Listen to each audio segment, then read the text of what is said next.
My name is Selena, and I'm going to be discussing dual code theory versus propositional theory in mental imagery. So first off, what is mental imagery? Imagery is defined as mental representations of things that are not being sensed or seen by the sense organs at the present time. The sense organs are relating to the five senses: sight, smell, sound, taste, and touch. Mental imagery relates to things that you might not have ever experienced before, or things that do not exist, such as a cyclops, or you yourself having an extra eye or limb, or something out of the ordinary. Mental imagery can include a smell from the past, or the warm feeling of a fire from the time you went camping 2 summers ago. What you imagine can appear to be real, even though it may not be, or again, may not be real in the present moment. Sternberg mentions in the text that imagery is used to solve problems and answer questions. When you're thinking about a math problem that uses an equation, you think and envision the equation, and you put in your numbers in the equation to fill in the problem, to figure out the problem. Bernadette Kamm-Leitner explains imagery having the ability to influence consumer behavior and experiences.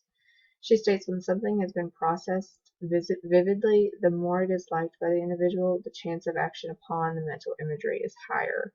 So, for example, say you really want a new car. You envision yourself with a new car. You imagine being inside the new car, that new car smell, how smooth it feels on the road, maybe even how it sounds. The more you think about it, the more you like the idea of it, the more likely you are acted upon the mental imagery of having a new car. So dual code theory is when we use both pictorial and verbal codes for representing information in our minds, whereas propositional theory states we do not store mental representation in the form of images or words. It's more the meaning of the concept. Richard Ibach of the University of Waterloo hypothesized that images vary in visual perspective, and people can choose their own first person or an outside third person perspective. First-person imagery clears the way for reliance on associative evaluations of the simulated environment, and third-person imagery eases reliance on propositional self-beliefs. So dual code theory uses both images and words to organize info into knowledge. It can be acted on, stored, and retrieved for later use, such as bringing up memories or simply talking about the past. Fabio mentioned that mental images are analog codes and are main perceptual features. Analog codes are simply resemble the objects that they are representing. Verbal imagery is represented in symbolic codes. A symbolic code can be words or numbers, and Fabio mentions they are processed differently than that of pictorial info. He gives the example of a analog clock. The hands are the time. So, Richard Ibach hypothesis takes after a model that first-person imagery results in individuals understanding personal events bottom up.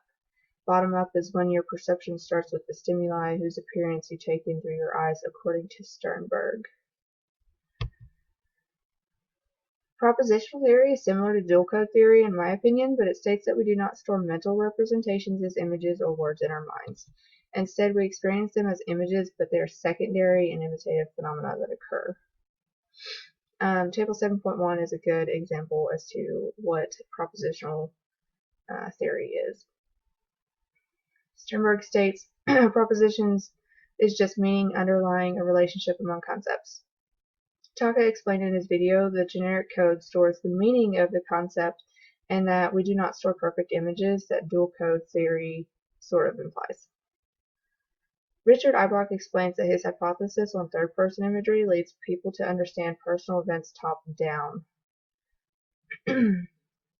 Top-down is a perception being driven by high-level cognitive processes, existing knowledge, and previous expectations that influence our perception according to Sternberg.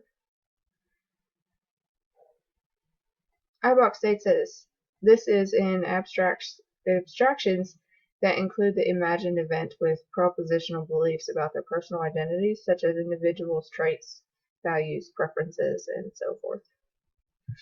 So to conclude, previous research, according to Ibach, explains his hypothesis on third-person versus first-person imagery to be true. Cam Leitner states previous research shows that perception-like simulative nature of mental imagery does in fact have systematic effects on processing content, that mental imagery involves an active role in the self, contributing to behavioral consequences. In her own research, she found that mental imagery of psychological ownership resulted in persuasion on the self to make a purchase. Overall, mental imagery relates to the five senses, and the dual code theory suggests that we use images and words to represent information in our minds or recall memories. And propositional theorists do not think we store information as words and images, that we instead understand objects in relationship to another object or the meaning of the concept.